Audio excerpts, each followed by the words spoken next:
at the State of the Arts.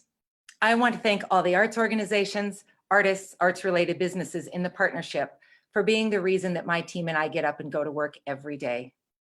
Thanks to our funders, both the businesses and the individuals who have continued to support our work even during COVID-19.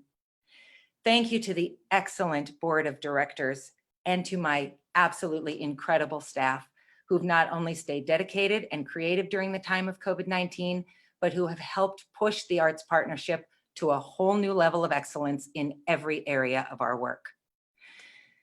Normally, one of the big elements to the State of the Arts is handing out the City Arts Partnership grants. But thanks to the bold action of our board of directors who unanimously and enthusiastically agreed to this, those grants were awarded in early May and without the formal application process that has become such a hallmark of how Tanya manages the grant program.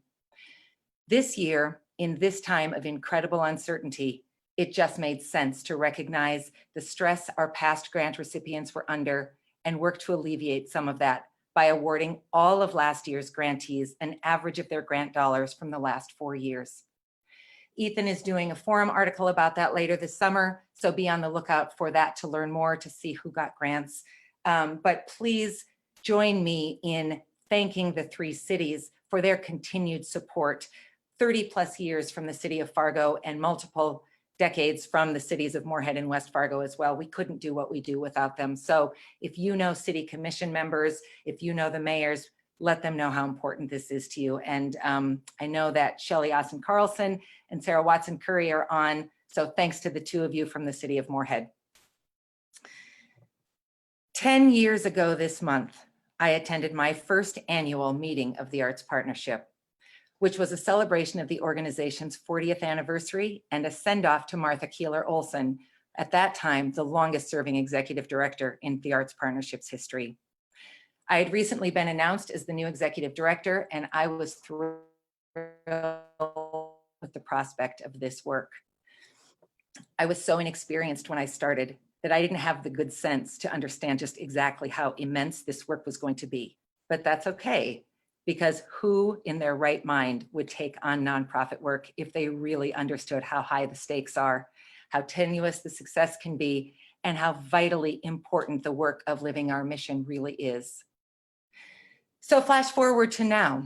This year, the Arts Partnership is 50 years old, and I am about to embark on my 10th year leading the charge for the arts in the Metro. None of us could have anticipated that 2020 would start the way that it has. And unfortunately, we are likely to be feeling the effects of COVID-19 long after either the virus recedes or we have a vaccine to counter it.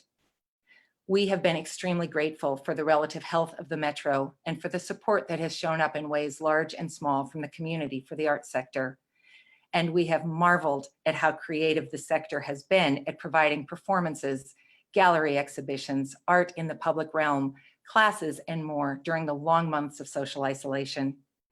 It should have been no surprise that the arts found new ways to provide joy, a sense of calm and beauty, but it was a wonderful thing to watch on my computer screen, and I know I'm not alone in having participated in and appreciated all of the creative ways the arts showed up for us all. I could spend time celebrating the ways that the Arts Partnership pivoted during the first half of 2020, but I'm actually far less interested in looking back, whether that's to last month or the last decade or beyond, than I am in looking forward. There's something about the significance of turning 50 that has me wondering what the Arts Partnership will be like at 75 or 100, or actually, what will we look like at 51?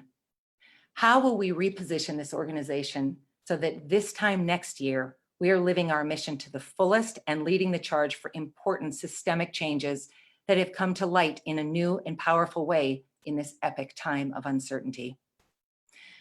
For years, we have talked about being more diverse in our board appointments and in our programming. But the murder of George Floyd last month in Minneapolis has been the tragic impetus to move us from talking to doing. I am delighted to welcome Shelley Austin Carlson, Smita Garg, Ernest Lamb, and Dan Leofan to our board of directors. We know that without diverse voices and perspectives at the table, the questions and answers are likely to be more of the same. Each of these individuals brings diversity of experience, thought, passion, and vision to our already impressive board of directors. It's time for the Arts Partnership to better look like and represent the growing diversity of our community, and this is just the start of that work. Please join me in taking a moment to thank our outgoing board members, Matt Brunsvold, Nikki Ness-Berglund, Lana Sumala, and Karin Rudd for their service on the board and in support of our mission. A special thanks to Karin, who served as board chair 3 of the 6 years of her board service. I could go on and on about Karin's leadership. I won't, but I will simply say, Karin, thank you. You impacted me personally. You impacted the organization. You changed the face of the arts in the sector, and you will be missed on our board, but you won't be far away. I know that.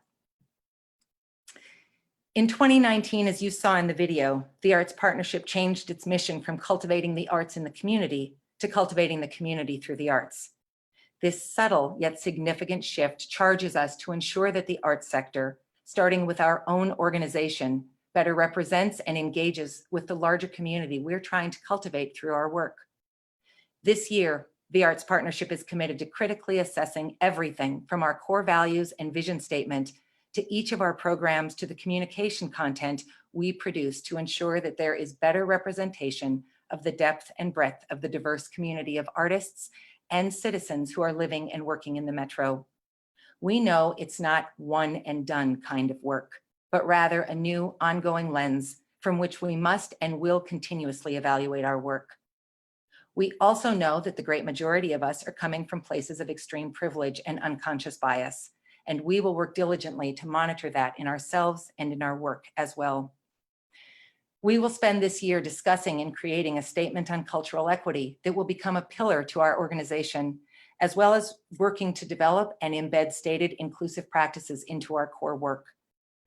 And as we are working through these processes and connecting with other organizations that are on this journey too, we will be transparent and share what we are learning with the arts sector and beyond, because we know that this type of intentional work must ultimately spread across and be adopted by the entire community for it to have lasting and meaningful change for everyone who lives, works, and plays in the Metro. And as I said in a recent video, I'm asking for personal grace as we move into this work. My hope is not to be one of the well-intentioned white people who ends up doing more harm than good. But I know that I am likely to say or do things that reveal my privilege or display my personal unconscious bias. My promise is to listen and learn more and talk less, and humbly go back to square one as often as I need to in an effort to create real systemic change in myself, in our organization, and across our sector.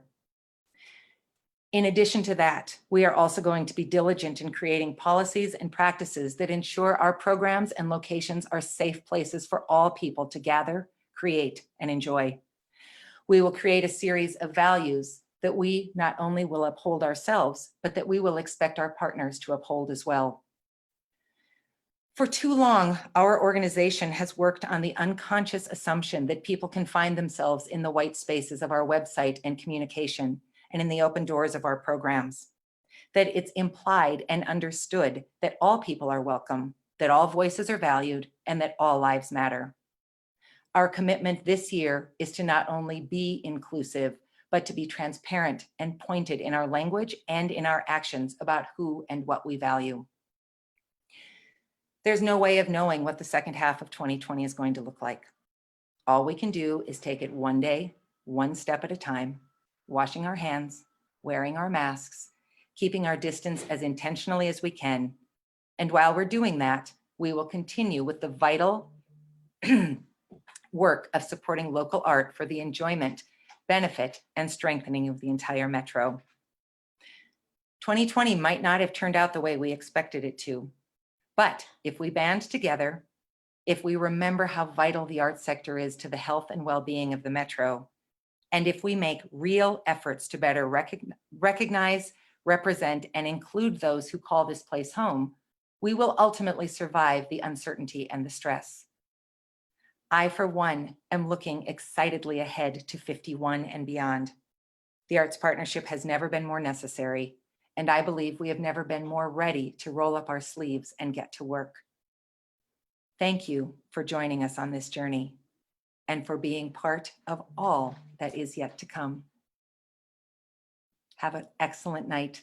Thanks so much for joining us at the State of the Arts. I hope we'll see you soon in person.